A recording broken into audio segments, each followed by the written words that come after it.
Hola, amantes del terror, bienvenidos al Rincón del Terror de Ismay. Yo soy Ismay. Hoy les traigo dos cuentos de terror, uno es del jinete sin cabeza y el otro es del fantasma del terremoto del 85, sin más que decir comencemos. El jinete sin cabeza. El jinete sin cabeza, una leyenda que cuenta sobre un cliente habitual de la cantina, llegó aquel día pidiendo a sus amigos unos pesos para llevar a su hijo enfermo con el doctor. Pero aquellos bribones encontraron en la desgracia de su compañero un motivo para seguirse divirtiendo. Uno de ellos le dijo: "No tenemos ni un peso, pero le comparto un secreto. Dicen que si monta al caballo negro que corre por la loma y logra domarlo, lo llevará a la cueva de su antiguo amo, que está llena de oro. Y puede agarrar lo que quiera para su chamaco". Por supuesto aquello era mentira, lo habían inventado en ese momento, para burlarse de su amigo. Pero el otro andaba tan desesperado que se enfiló a la loma, y sobre la rama de un árbol, esperó al caballo y se dejó caer sobre él. Con tanto relinchido y movimiento, la cabeza del hombre quedó colgada en aquella misma rama y su sangre cubrió completo los ojos del animal. La bestia emprendió la carrera, con el cuerpo del hombre a cuestas, sus manos habían quedado bien sujetas al pelaje y en unos segundos ambos cayeron por el despeñadero. Hombre y bestia estaban ahora unidos por un lazo de sangre y muerte, no se sabía cuál era uno y cuál el otro. La sangre corría como un río salvaje, haciendo grietas en la tierra seca, que la succionaba como si estuviera sedienta, se llenó de burbujas y en un momento comenzó a arder. Entre el fuego intenso, ambos cuerpos fueron tragados por la tierra. Los sujetos no hablaron de lo sucedido a nadie, pero, en el amanecer de cada siguiente día, encontraron sobre alguna puerta la quemadura de una herradura. La séptima noche después de lo ocurrido, entre las rocas de la cañada, un eco insistente les crispaba los nervios. Parecían cascos de caballo, que avanzaba a trote lento, dando tiempo a que todos lo escucharan. Alcanzaron a divisar a lo lejos, una bola de fuego que bajaba por la loma, así que todos se fueron a refugiar a sus casas.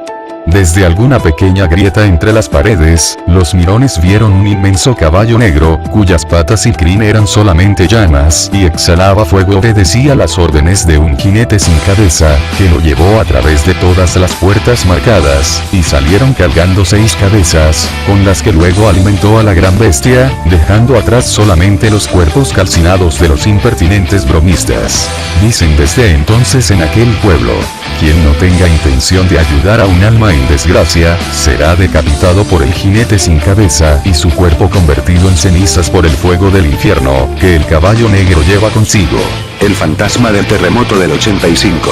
Santeros, cantantes, bomberos, rescatistas, Plácido Domingo, el embajador de Estados Unidos en México, 2 hijos del entonces presidente Miguel de la Madrid y hasta un presunto hijo de Jorge Negrete se dieron cita en la calle Venustiano Carranza, número 148 para rescatar a Monchito, un niño de 9 años enterrado bajo los escombros dejados por el terremoto de aquel 19 de septiembre de 1985. La noche del 18 de septiembre, Luis Ramón Monchito pasó la noche en aquella vecindad del centro, ubicada en la Merced y propiedad de su abuelo, donde días más tarde quedaría enterrado bajo los escombros del terremoto, o al menos eso se creyó. No fue sino hasta el 4 de octubre cuando la prensa nacional e internacional comenzó a darle difusión a la historia de Monchito. El País fue uno de los medios que siguió la noticia con especial interés. Fue precisamente la ausencia de moscas y de olor a muerto lo que llamó la atención en la casa de Venustiano Carranza, 148, al ingeniero argentino Carlos Marbrán. Es un voluntario que trabajó varios días como intérprete con los rescatistas italianos y luego siguió por su cuenta. No teníamos certeza de la vida y no teníamos certeza de la muerte. Para la certeza de la muerte harían falta datos tales como olor a moscas, que no hubo en ningún momento. Ahora tenemos la certeza de la vida, pero el problema es que no sabemos si llegaremos a tiempo, decía Marbrán el pasado jueves. Y es que tras varios días de derrumbado el edificio, cuerpos de rescatistas aseguraron oír golpes desde el fondo de los escombros. Después de que equipos de rescate italianos, israelíes y de la Marina mexicana dictaminaran que allí no había vida, llegaron los jóvenes de la sección 5 del Voluntariado Nacional. Con su aparato creyeron detectar signos de vida, y durante una semana desencadenaron en México la esperanza de rescatar una vida, la última, al terremoto, y con un equipo mexicano, allí donde los expertos internacionales habían dicho que no quedaba nadie vivo. Un golpe psicológico importante para la decaída moral del país. Si eres un adulto da un golpe, si eres un niño golpea 2 veces. Se escuchaba decir a los rescatistas, quienes quedaron perplejos al escuchar 2 golpes. La esperanza de los padres del pequeño se reavivó al creer que su hijo podía estar vivo. El mismo presidente Miguel de la Madrid dio órdenes estrictas de que no cesara la búsqueda y rescate de Monchito. La sociedad mexicana buscaba una noticia de esperanza y fe, tras aquel doloroso terremoto que se llevó la vida de cientos de personas. El rescate imposible. Sin importar cuántas maniobras se hicieron, Monchito nunca apareció.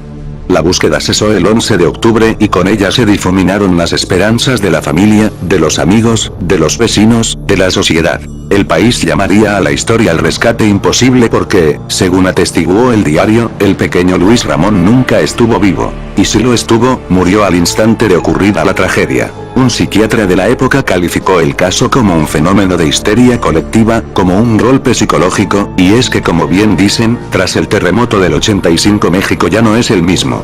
Algunos periodistas de la época, con el paso del tiempo, aseguraron que, efectivamente Monchito nunca estuvo vivo bajo los escombros, sino que más bien, la familia del niño inventó la historia para acaparar la atención de los cuerpos de rescate y así recuperar una caja fuerte que estaba en la propiedad del abuelo de Luis Ramón. Uno de ellos, que en ese momento trabajaba en la jornada, nos confirmó que Monchito nunca existió. Hasta donde supimos los reporteros que cubrimos la nota, el supuesto padre lo único que deseaba era rescatar una caja fuerte que había dejado olvidada. El tal Monchito nunca existió.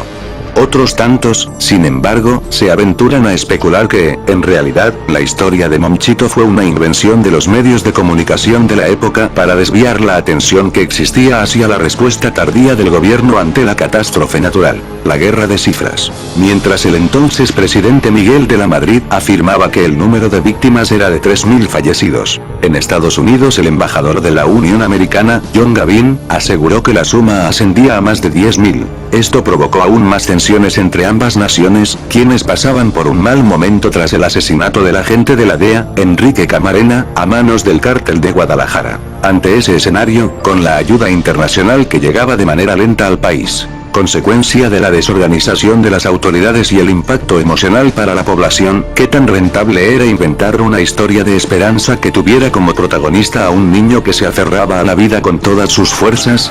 ¿Qué beneficios tendría para el gobierno crear una cortina de humo para darle cierta esperanza a una sociedad entristecida y abatida? Ya en 1970 Michael Foucault decía que quien controla el discurso, domina el poder y quien domina el poder, controla el discurso y eso es precisamente lo que hicieron las autoridades con ayuda de los medios. A partir del 4 de octubre y los 11 días siguientes la radio, la televisión y toda la prensa escrita bombardearon al país con la noticia de Monchito. Lo mismo daban a conocer la llegada de las brigadas extranjeras para rescatarlo, los testimonios de los padres del niño, como la orden de Miguel de la Madrid de que no cesara la búsqueda del pequeño. ¿Por qué? En medio de la catástrofe natural, el país pasaba por una grave inestabilidad económica. Como lo explica Dinero en Imagen, el terremoto se dio en un momento en que la excesiva deuda pública había llevado al gobierno a pedir más recursos internacionales para pagar la deuda. La falta de recursos para hacer frente a la emergencia, la destrucción de parte de la capacidad productiva, la pérdida de vidas y la paralización de la ciudad, así como la negativa inicial del presidente de la Madrid de aceptar ayuda internacional, agravaron los efectos del terremoto. De acuerdo con un artículo de Cuauhtémoc Calderón y Leticia Hernández publicado en la revista Cultura Científica y Tecnológica de la Universidad Autónoma de Ciudad Juárez, los daños a la Ciudad de México por el temblor del 19 de septiembre y su réplica del día siguiente equivalieron a alrededor de 10% del Producto Interno Bruto del Distrito Federal. Además del terrible panorama económico, el país también enfrentaba otro reto: la organización del Mundial de Fútbol el siguiente año. Faltaban escasos 8 meses para el gran evento, por lo que Alemania fue el primer candidato para reemplazar a nuestra nación. Guillermo Cañedo, entonces vicepresidente de la FIFA, pasó a la historia luego de pronunciar esta desafortunada frase sobre el tema: podrá caerse la ciudad, pero los estadios para el Mundial siguen en pie. Y así, en medio de la tragedia, los preparativos del Mundial de Fútbol siguieron en pie. Ante este escenario, la historia de Luis Ramón Monchito se convirtió en el distractor perfecto para desviar la atención de la mala economía y de la posible cancelación del Mundial. Pero la invención de Monchito no ha sido el único distractor en nuestro país. Basta recordar otra historia por demás conocida: el chupacabras. El monstruo que aterrorizó a México en los 90. Cuenta la leyenda, que era un misterioso monstruo que chupaba la sangre al ganado en diversos estados del país. Noticieros, medios impresos y radiofónicos hablaban del temor que la gente sentía por una criatura inexistente. Se cree que el mítico monstruo en realidad fue inventado por los medios de comunicación para desviar la atención de la crisis que vivía el país en materia económica, la devaluación de 1994, y política, los asesinatos del cardenal Posadas Ocampo, Luis Donaldo Colosio y Francisco Ruiz Massieu. Ante estas cortinas de humo de las que somos testigos, vale la pena cuestionarnos quién decide la construcción del espacio público en países como el nuestro. ¿El gobierno? ¿Los medios de comunicación?